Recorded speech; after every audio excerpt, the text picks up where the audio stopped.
New Orleans stands as one of North America's most architecturally distinctive cities. Shaped by centuries of cultural exchange along the Mississippi River, founded in 1718 by French colonists under the direction of the French Mississippi Company, the settlement was positioned on a strategic crescent bend in the river, approximately 100 miles from the Gulf of Mexico. This location, chosen for its access to both river and maritime trade routes, would prove decisive in determining the city's economic future and its architectural character. The site itself presented immediate challenges: low-lying land prone to flooding, humid subtropical conditions, and soil that required innovative foundation techniques. These geographic realities influenced construction methods from the earliest colonial period forward. The initial French colonial settlement followed a grid plan designed by military engineers, centered on what is now known as the French Quarter or Vieux Carré. Early buildings constructed in the 1720s and 1730s reflected French colonial traditions adapted to local conditions. Timber framing predominated, with structures raised on piers to combat flooding and moisture. Records from this period describe buildings with steeply pitched roofs designed to shed heavy rainfall, broad galleries that provided shade and ventilation. French colonial builders utilized cypress wood from nearby swamps, which proved remarkably resistant to rot and insect damage. Two major fires, in 1788 and 1794, destroyed much of the original French colonial architecture. These disasters coincided with Spanish colonial administration, which had begun in 1762. The rebuilding that followed introduced Spanish colonial building practices that fundamentally altered the architectural character of the Old Quarter. Spanish authorities implemented new building codes requiring fire-resistant construction, mandating masonry walls and tile roofs in the densest areas. The resulting buildings featured thick, stuccoed brick walls, often finished in pastel tones, with wrought-iron balconies extending over narrow streets. Courtyards became central organizing features, providing private outdoor space within compact urban blocks. The architecture that emerged during Spanish rule created the streetscape that defines the French Quarter today. The Louisiana Purchase of 1803 transferred the territory to the United States, initiating a period of rapid growth and architectural transformation. American settlement expanded beyond the original colonial core, creating new districts that reflected different planning principles. The American sector developed après from the French Quarter beginning in the 1810s, followed a more spacious grid with wider streets and larger residential lots. Greek Revival architecture gained popularity in the 1830s and 1840s, particularly for public buildings and the townhouses of prosperous merchants. These structures featured classical proportions, columned galleries, and symmetrical facades that contrasted with the irregular massing of Spanish colonial buildings.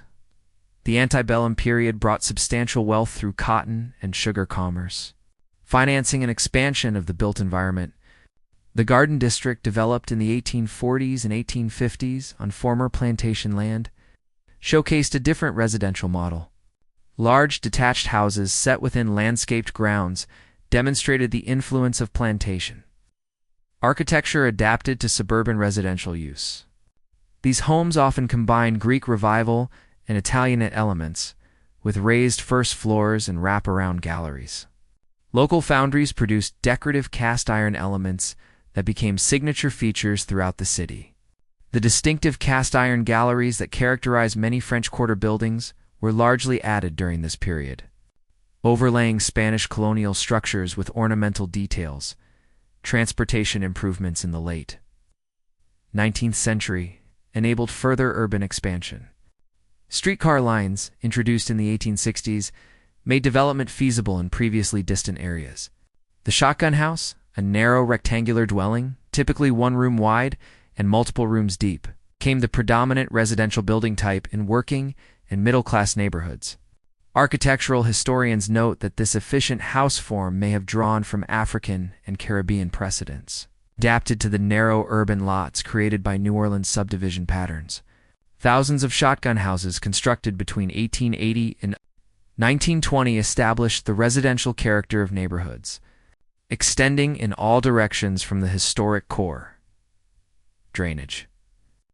Technology advanced significantly in the early 20th century, making previously uninhabitable swampland suitable for development. High-capacity pumps developed in this period could remove water from below sea level areas, enabling expansion into the back swamp behind the natural levee. This technological achievement opened vast tracts for residential development in the 1910s and 1920s.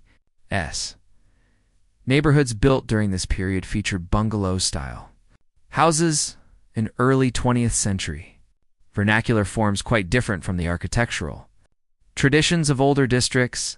The early decades of the 20th century also brought tall building construction to the central business district. Steel frame technology enabled structures reaching 10, 15, and eventually 20 or more stories. Buildings incorporating elements of Chicago school, commercial architecture, and Art Deco styling introduced a vertical dimension to the New Orleans skyline. These developments concentrated along Canal Street and in the adjacent business district, creating a contrast between the high-rise commercial core and the surrounding low-rise residential neighborhoods. Preservation efforts gained momentum in the latter half of the 20th century, recognizing the architectural significance of the city's historic districts. The Vieux Carré Commission, established in the 1930s, became one of the nation's earliest preservation authorities, regulating alterations within the French Quarter. Similar protections extended to other historic neighborhoods in subsequent decades. These preservation initiatives have maintained much of the physical fabric from the city's various development periods, creating an urban environment where Spanish colonial buildings stand alongside Greek Revival townhouses, Victorian shotgun houses, and early 20th century bungalows. New Orleans today presents an architectural record where successive periods of construction have created a built environment of remarkable diversity. The Spanish colonial streetscapes of the French Quarter, the Greek Revival mansions of the Garden District, the extensive neighborhoods of shotgun houses, and the Art Deco towers of the Central Business District each represent specific moments in the city's development, shaped by available technologies, economic conditions, and cultural influences. The persistence of these varied architectural traditions continues to distinguish New Orleans, maintaining connections to building practices and spatial patterns developed over 3 centuries of continuous settlement along the Mississippi River.